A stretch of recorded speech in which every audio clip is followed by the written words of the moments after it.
Education is the key to success. Go to school, get a job, and live a good life. That is the African dream. And Jay, is it just me or someone lied to the masses? People are on these streets carrying their entire alphabet of degrees, and yet they are living hand to mouth. No one is questioning what are we learning, why are we learning it, what is education, and what is success. Let's not forget there is also a growing number of people with special and varying needs who do not even have access to basic education. I have to ask, is education in Africa broken? My name is Tebogo Kangote III. Join me every week as I sit down with experts, educators, parents, and students to talk about the state of education on the African continent. It's a lot. Welcome to the Educated Africana.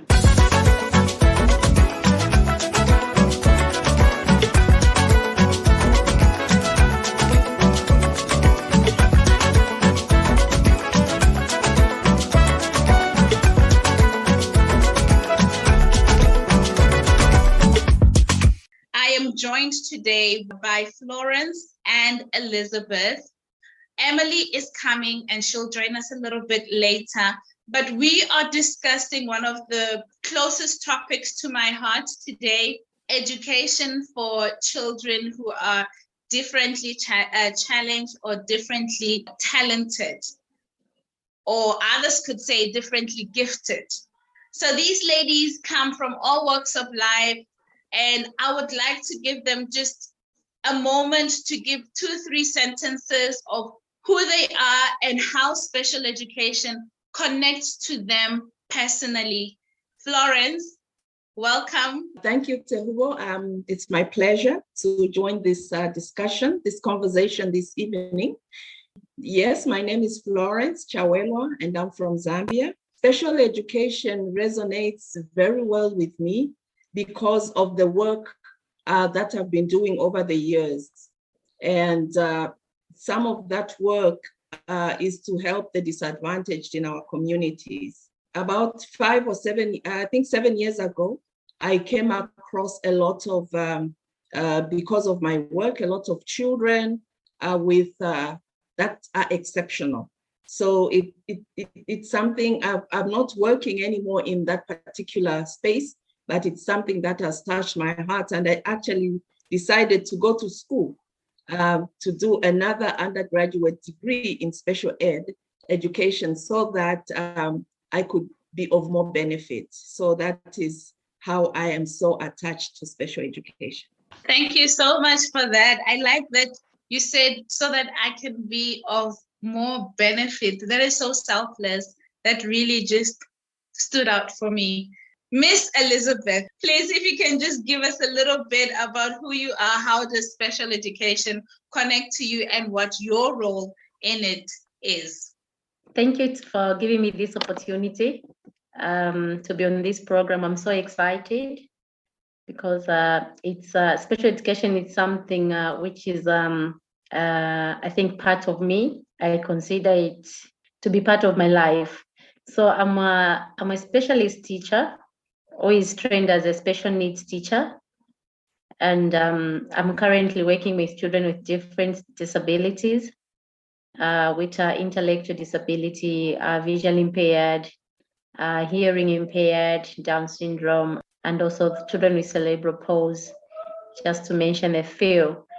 So for the past 12 years, I've been working with children with different conditions, both in the Ministry of Education and also at a private school. I ended up opening my own school just to cater for children with challenged areas, so to say, because I believe they have a lot of potential to succeed in society. I'm glad to say that multisensory school, where I'm coming from, we are able to cater for children who are typical and those with special needs. So it's an inclusive school, actually. Yeah, so it's a special education. It's something which comes from really my heart. You know, I think the both of you are just what we need in society, who see that there's more potential in differently abled children and who can identify that there's stuff that can be done with them and there's stuff that they can do. And you are creating those opportunities. I'm touched by the school. So we'll get into that a bit more to find out what exactly it is that you do. How can you identify that a child is differently gifted or is in need of specialized education?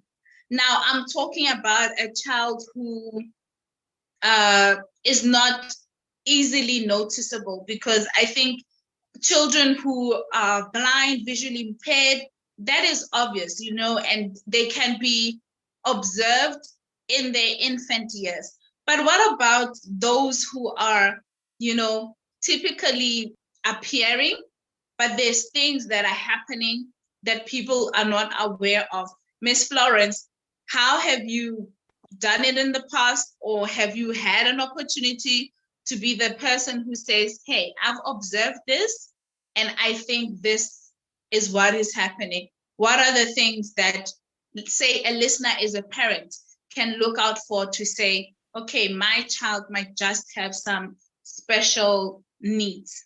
I think there are many ways of identifying that a child is exceptional. The first one, which is the easiest, is through observation.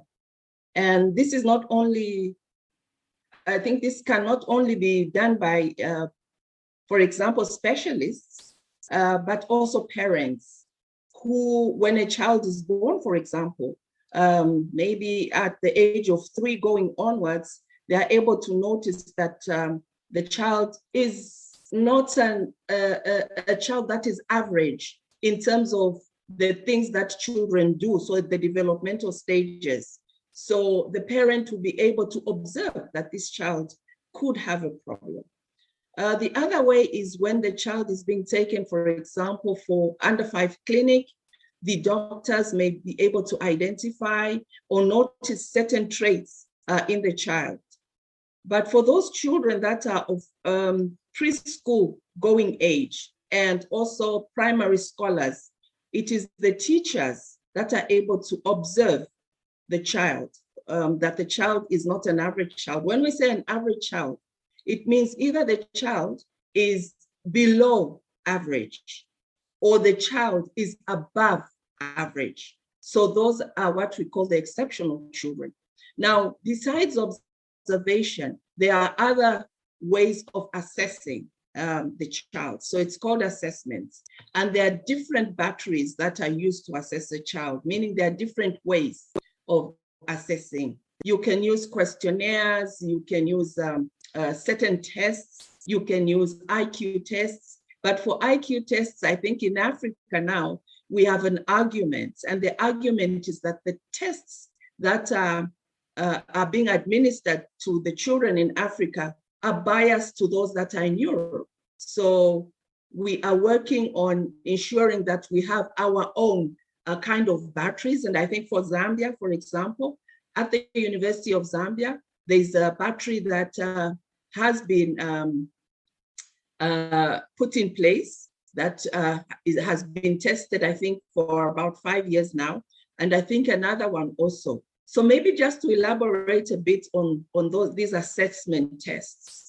For example, if you ask a child in Zambia if they are able to swim, for example, and they're from Southern Province or which province, maybe a province that has no water, they'll obviously fail to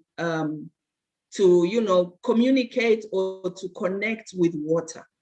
But if you also ask a child in Europe if they're able to make a fire, it will be very difficult for them.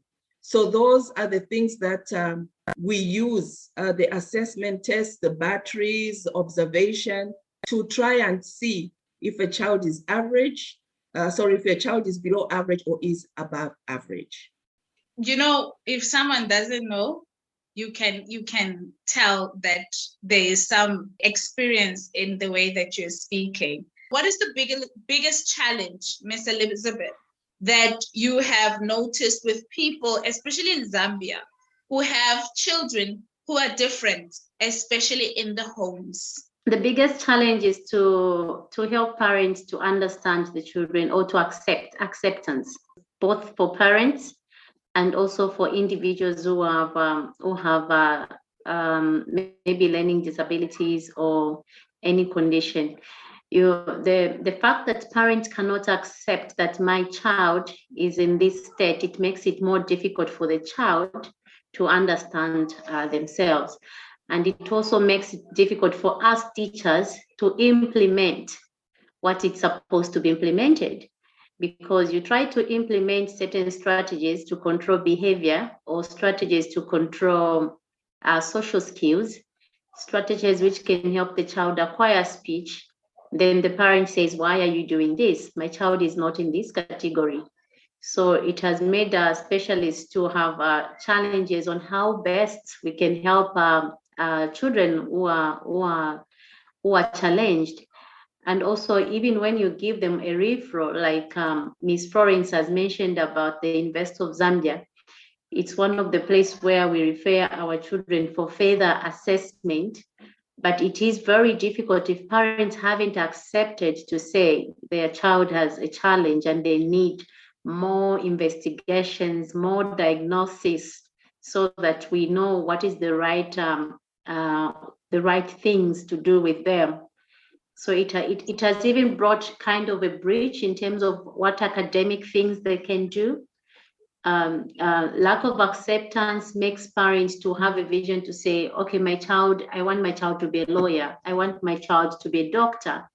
But here is a child who has some intellectual challenges and they cannot process a lot of information. Here is a child who is a slow learner. Here is a child who cannot do mathematics. The child who is lacking skills in language. They are not competent in terms of academic skills, but they can learn maybe pathway skills, and the parents want the other direction. So this puts the children to be in a dilemma of excelling to their potential, because the parents' potential, it's not the child's potential. So those are the challenges which we have faced as a school. Do you think they may be thinking somehow, or there's this sort of reflection that the parents feel that their children having special needs is a reflection on what they could control and they couldn't, or that is why they can't accept it as easily? Where do you think it stems from? I think sometimes, or many times, parents would think it's just a phase. Maybe the child will outgrow it. And then in the time of waiting to say the child is going to outgrow in this behavior or in this situation, years are passing by, but the cognitive is not developing together with the physical development. We'll find that most parents, the denial takes time for them to realize, to say, okay, the child needs this help. By the time it's coming, they come to realize that, oh, my child needs this help. Maybe the child will be already 13 years old, the child will be 12 years old, whereas the cognitive development is at 5 years old. Ms. Florence mentioned about an average child. We have come up with a program on how we can help even other teachers to know the development milestones of an average child. And if we spot something which is unusual, earlier the better, where we say early interventions are better than never, so that we talk to the parents, we see the red flags. They may not be permanent, but if identified earlier, they can be worked on. So that has been quite helpful. And also, I think awareness has also been quite of doing awareness programs where parents are sensitized to say, if a child has a condition, doesn't mean they have a disease. Sorry, I wanted to actually just ask that, and maybe Ms. Florence can jump into that. How well informed are parents? Are they aware of these different conditions? Because I know for sure that in Africa, or as an African child growing up, things like ADHD were not spoken about. In fact, I don't know that my parents knew about that, or they knew what it was. Or things like autism, they didn't know what autism is. It was just, oh, this one, is crazy. Oh, that was just putting a person in a box, and they don't really have the information, and so it becomes a communal understanding that, oh, just crazy, or they're just different, there's something wrong, but like it's just enough, or it just ends at oh, there's something wrong. Miss Florence, you have worked in communities. What have you picked up, and are people informed? Do they even know what they're dealing with? Not just maybe the nuclear family, the relatives, the community. Are we aware of what could and could not be a special needs child, especially if you can't just look at them and see it? Yeah, thank you. And thank you, Elizabeth, for the insights. It's an egg and chicken situation, especially for Africa. I say that because in the urban areas, like Elizabeth has stated, a lot of awareness has really taken place. Different sectors, the health sector, the education sector, the social services sectors have done, I think, quite a lot of work, including organizations that deal with these issues in terms of, raising awareness on radio, on television, NGOs that are involved, going to communities, carrying out roadshows, and so on and so forth. Churches, meaning faith-based organizations, have also done quite a lot of work. But when it comes to our rural areas, I think we have a huge gap. Yes, our parents, I think our generation, didn't know much. And so it is the same now with parents that especially live in disadvantaged communities and rural communities. Because number one, in the rural areas, children may not enroll for school on time, or they will not be in school altogether, which means that teachers who usually help in identifying and assessing these children will not, have the opportunity to see that child. So the parent will see certain behaviors that are not normal, so to speak. For example, a child is antisocial, or their social skills are not good. They're always fighting. They're always, running in the house, breaking things, and doing those things that an average child would not do. So they will think that child is very naughty. They'll beat the child, give them corporal punishment. We've heard of situations where a child is tied to a tree, and when you take them to the hospital, or you take them for assessment, you find that the child just is just hyperactive. So those are some of the things that are really we need to work on. In schools, for example, the child may be given homework. They go home. The child either can't assimilate arithmetic. They can't write. They can't communicate. They are slow in speech. So the parents are frustrated. They don't know what's happening. They sometimes say it's witchcraft and all those things. So we still have a long way to go. However, we've made a lot of inroads in terms of community awareness, but we still need to do a lot of work. Miss Emily, I'm just going to jump to you. Welcome. I know, a few things have been mentioned. I think you have been listening to some of them. How does it play out as a parent? If you don't mind sharing with us, and if you can tell us what it is exactly that the condition of your child, and just a little bit about your journey. How have you been affected or involved in the whole journey? Well, my son, Andre, was born very prematurely due to a condition that I didn't know I had at the time. It's called cervical incompetence. where basically your womb can't carry a child your cervix is not strong enough to carry a child for, up to term. So he was born around 6 months and maybe 6 months and 2 to 3 weeks. So basically what that meant was that by the time he was born, he was not fully developed enough to be able to, basically he had something called oxygen deprivation to the brain. So it means he didn't get enough oxygen when he was born. And because of that, we didn't know at the time that he would, basically have special needs. And at the time he was born in around 2011, it wasn't really out there. The doctors weren't telling you, because of how your child has been born, he won't basically be like other children. So we basically went about our lives, and by the time he was 1.5, we started to notice that he wasn't hitting the milestones that he was supposed to hit, or rather that other children were hitting.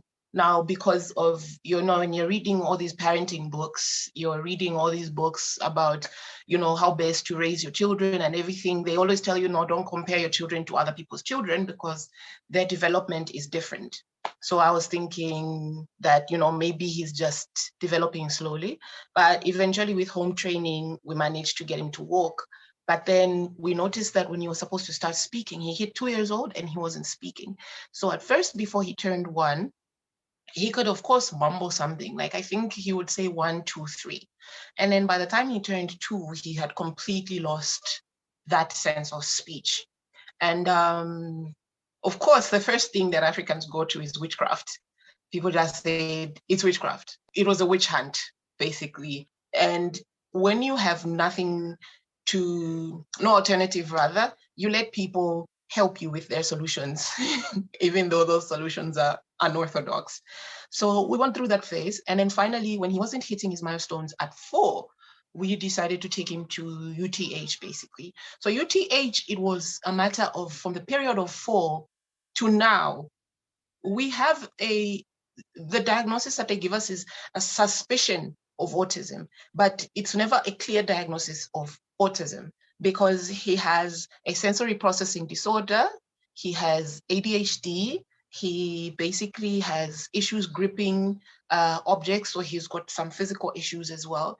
Though his problem-solving skills are very good, and he doesn't have speech, basically, so he's a non-speaking autistic person. Yes.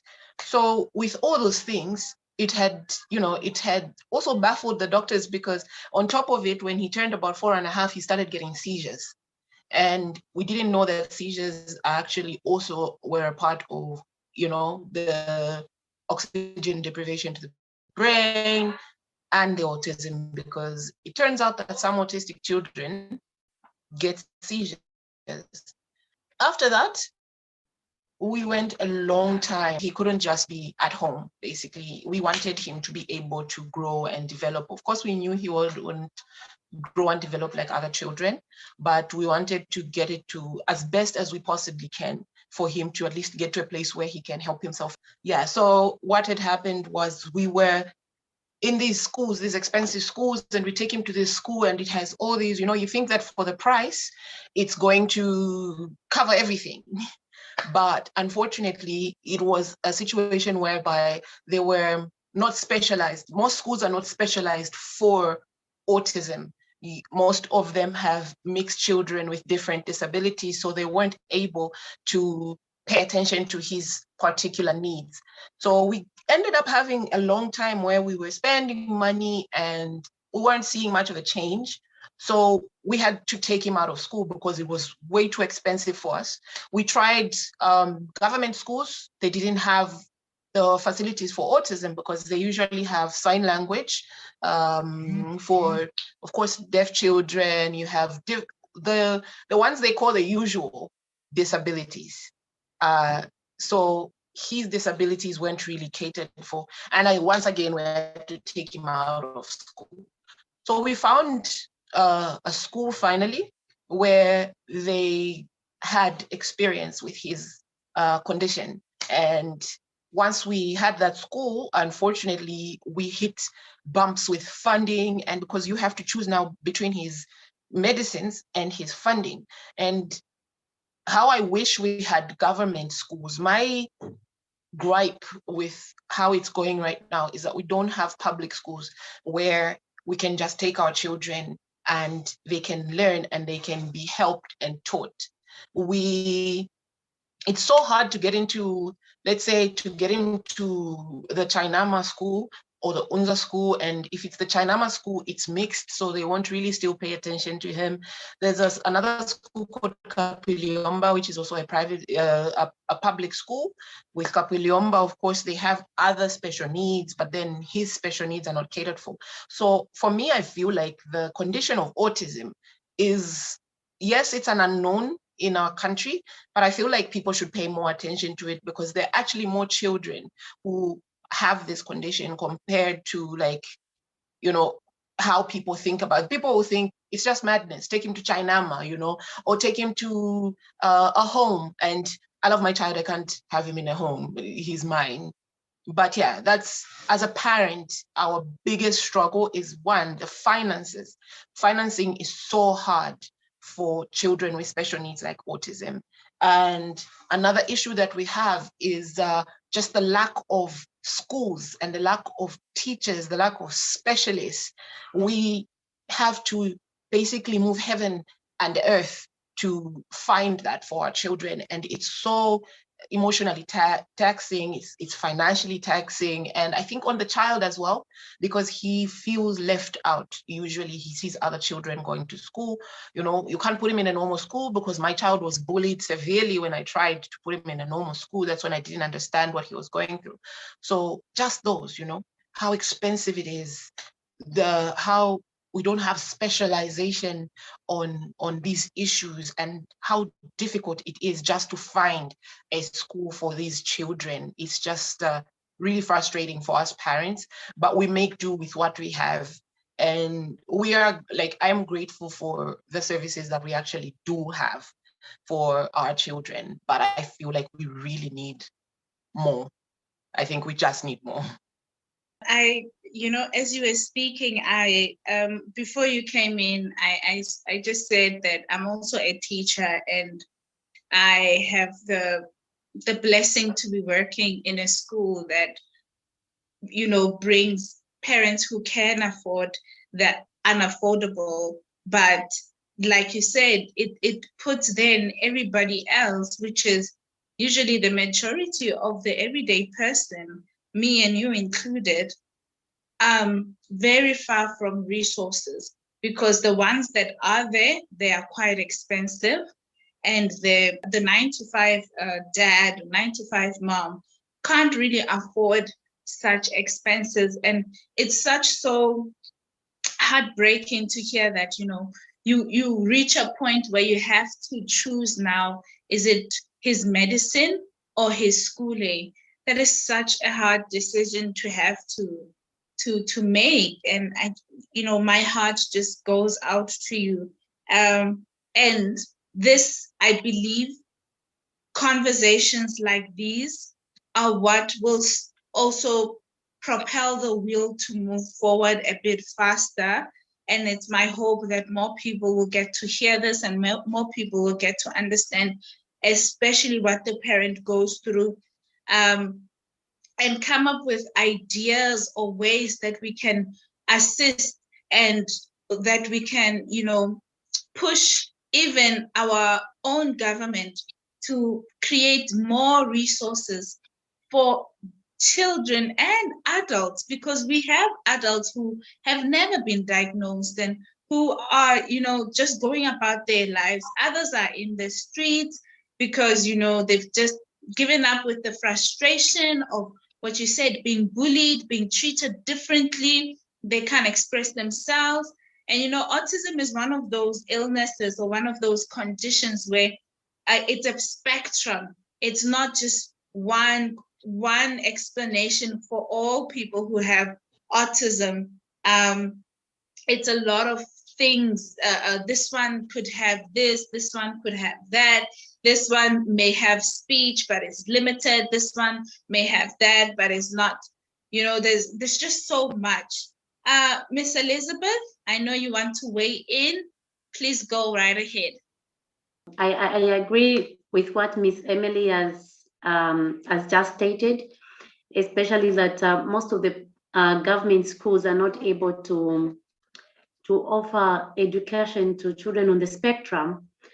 I'll give an example from my school where we are handling children with autism.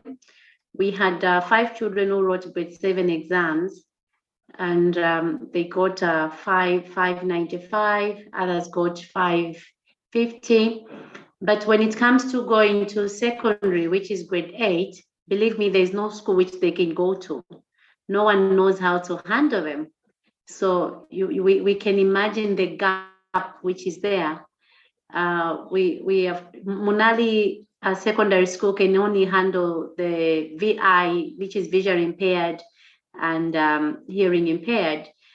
St. Mulumba in Choma, which is a boarding school, can only handle visually impaired and hearing impaired. I literally had to visit the school. They said children who are autistic, they are difficult to handle. They can't be handled. But it's how we learn how to treat them. It's how we learn how to enter into their world before we introduce what we want them to do. We need to understand how their brain works. We need to understand how their formation is. But society wants the children on the spectrum or individuals on the spectrum to adapt into the society which we are in, the so-called normal, and which is quite very difficult for them because they are thinking, their intellect is really different from how we view things. And this also has made others who can even excel academically, since it's being a spectrum, others, they'll learn through the pressure they'll go through. But even when they go to university, they have challenges. They'll fail even the exam which they are supposed to pass because maybe an exam has been being prepared at a time when their brain is not thinking, they can't comprehend, they can't process, and they are overwhelmed with too much noise in the lecture room. They can't really just handle that. And then they are with a lecturer who doesn't know what autism is. Because believe me, there are some doctors who hear about autism and they don't know what really it is. I've worked with children or individuals on the spectrum for the past 12 years. It has been my strength in terms of special needs on how to handle children with autism and ADHD. It has been discovered that even doctors, other teachers, even teachers who are trained as special needs teachers, we can't handle a child who is on the spectrum because we don't know how their brain function. We don't know how they receive other sensories, outside sensory, how it affects their processing, what makes them to have repetitive behaviors. We need to understand all those things. What makes them to start tapping wherever they are tapping themselves. They'll be wiggling, they'll be swinging themselves. Why is this child doing this? Those are the things we need to work on. And then Ms. Florence also mentioned about awareness in urban areas and not in the rural, which is very true. An autistic child in a rural is someone who akwatomu cheap wage. Those are the terms which they are given because they can't understand them. Even the things they'll do, they'll be very weird. You're sending them to say, do this. They'll say, why should I do that instead of first doing this? Because their mind is telling them to say, this is more important than this. Let me do what I want to do first, and then I'll do what you want me to do. They have that ego. It is in them. And as specialists, we need to understand their ego. They also have the ID, which tells them to say, what I want first is more important than what mommy wants or what the teacher wants. But here is the teacher who said, no, Elizabeth, until you do this, that's when you're going to do this. Then there'll be commotion and the child won't do anything. So there's a lot of awareness needed both to parents, to the community, to teachers, as teachers who are dealing with children on the spectrum. We need to have programs like teachers training teachers. Learning never ends. So if we can have programs like teachers training teachers, that will be very helpful. Another cardinal point is when Miss Emily had a child, the doctors never told her to say, these are the red flags. I have a child who was born premature, but I knew the red flags. And I've started interventions. I started interventions when the child was just a day old, because I knew the impact of lack of oxygen when the child is born. I knew the impact of steroids injections they were giving me. I told the doctors to say, what you are doing, the impact on the child will be this. And this child is going to born at 7 months, the impact will be this. My child is going to lack oxygen, will go to D block, the impact will be this. Because I'm knowledgeable enough, I have the information, but what about the parent who doesn't have any information? So if interventions can be started earlier, as when the child is a day old, we can prevent cases where a child doesn't have social skills, cases of tantrums, cases of speech delay. They can all be avoided because the stimulation will start as early as possible. Mm-hmm.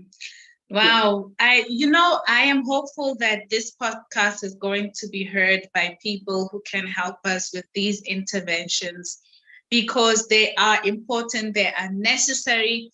We have parents like Miss Emily who are doing the best that they know with what they have, and they deserve the support, especially from our government, from organizations that are already on the ground, even from us, everyday people, just understanding and also being less stigmatized, having more information. These days, there's no excuse for a person not to have information. We all have smartphones that go on Google. We can type in the word and find out more information. So we are about to wrap up, and there was one question that I really wanted to ask all of you ladies, and that is one far-fetched wish that you would make for these children and adults, people in general, who have special needs, that in a perfect world, they would have this. It doesn't have to be everything, but just one thing that is just a constant thing in your mind to say, oh, if only they had this, if only they had just this thing. What is it? And also, one basic need that, it is actually unacceptable that they don't have that. So 2 answers from everyone. One far-fetched, we don't know if it will ever happen, but we are crossing our fingers because we are hoping and we are trusting that this podcast will be listened to and heard by people who can make things move. And then just one basic one. I'm going to start with you, Miss Florence. I think we've had a very good conversation. Thank you to Elizabeth for the insights, and to Emily, hats off. You are a good mom. You are doing your best. It's not easy for parents who find themselves in these situations. My far-fetched vision, my dream as a generational thinker is that 30 years from now, our hospitals, our schools, our communities, our NGOs should have the agenda of exceptional children, or whatever we call them, whatever is politically correct, differentially abled, whatever we call these people, who are, part of us as a community. I'm glad that you also include adults who have some of these challenges, aging people who find themselves grappling with, for example, Alzheimer's and all these things. 30 years from now, let's have everybody aware. So awareness, and sensitization. Let's go on radio. Let's go to the schools. Let's go to the communities. Let's speak to parents. Wherever we are, let's have this topic as an agenda. Let's have these conversations. The short-term one, what I would like to see is for parents like Emily to have a bit of time on their hands. Okay, so I'm working on a place where children can be dropped off by their parents as they go and do other things, just to go and relax, maybe go and do shopping and leave their child with me for 1 hour. So those are the things that I'm really thinking about and working on. Thank you. Selfless Miss Florence. Please, please, please, please. Miss Emily, one far-fetched dream and one basic that should be happening right now. Please go ahead. One far-fetched dream is to live in a world, like Ms. Florence had said, that is very accepting. I think acceptance, where people are educated on this from childhood so that they know how to handle our friends who are different. You know, I know it's not far-fetched, but if we can get as much awareness as possible out there, I would also love to have time to myself sometimes, like she said. But yeah, that if we could spread awareness and if it can become a cause the way it is in other parts of the world, it would be amazing. And then one thing that I know is not far-fetched, but we really need is that if free education can extend to a person that is considered normal, in quotes, free education should also extend to people with certain disabilities. It should not be expensive because these children do not choose to be the way they are. And people who handle them and people who are trained to handle them should get paid more. I think they should be the best paid teachers on the planet. I think that's that, yeah. Yes, yes, yes, I like the payment. But in all honesty, it's actually unacceptable that the free education doesn't cover them. That is just unacceptable. That is just the basic need everybody deserves, has the right to education. Miss Elizabeth, last but definitely not least, far-fetched and basic. I think one of my dreams is I look forward to a time when especially children on the spectrum who are autistic, it's an intellectual disability which someone cannot see on the face. But I look forward to a time where they can be considered in terms of let them learn according to the way they want their education to be. They are very good at critical thinking. Let them not do history. Let them not be exposed to RE. What are they going to do with it? Let's channel the education according to their abilities and the potentials. Because if they are good in IT, let's channel them to IT. Let them become technologists. Let them start thinking of making something. Let them become engineers because that's their strength. Why should I make them start learning about Shaka Zulu? They are not going to understand. It's too abstract for them, you know. So I look forward to our curriculum to be tailored in a way that to suit children who are disadvantaged in terms of because they are on the spectrum. In Europe, these individuals are being used so well. Right? Even the lights I'm using now, it was made by an autistic person. If it was not identified, we're not going to have the bulb because Isaac Newton was autistic and he had a super brain, and we have such here. So those are my future dreams. If really people on the technical part where they are doing on the curriculum, consider our intellect children to be in those areas.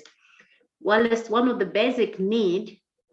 It's my appeal to all the parents that whether your child has a special need or not, value your child. Let them go to school. Don't keep them at home. It doesn't mean if a child has a special need, then you don't have to waste money on them. Actually, they're more precious because they are the most vulnerable. They are the most children who are not being looked after well. So it is one of the needs which is really need to be looked into both by the community. As parents, teachers, we really need to take good care of these children. Ladies, I couldn't have said it any more better than you did. I appreciate your time. I appreciate your input. And thank you, Galewuha. Thank you so much for coming in, having this conversation. I trust it's going to land on the ears that need to hear it, especially removing the stigma, especially creating awareness and getting those basic needs in place. It's about time that our country, Zambia, our continent, Africa, just accepts and we move on. We need to stop having this conversation in a sense of what do we do, but start saying they are part of us and really practicing that they are part of us, because they are.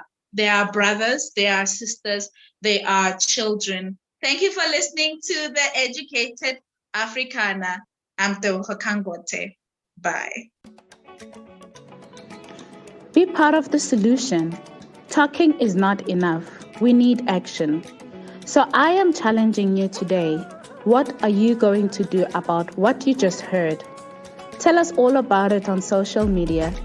Tag at Africana Women or hashtag Educated Africana. The Educated Africana is part of the Africana Women Podcast Network. Subscribe, review, and share this episode to help us keep the conversation going. You can also follow us on LinkedIn, Twitter, and Instagram at Africana Woman or hashtag Educated Africana. Catch you next week.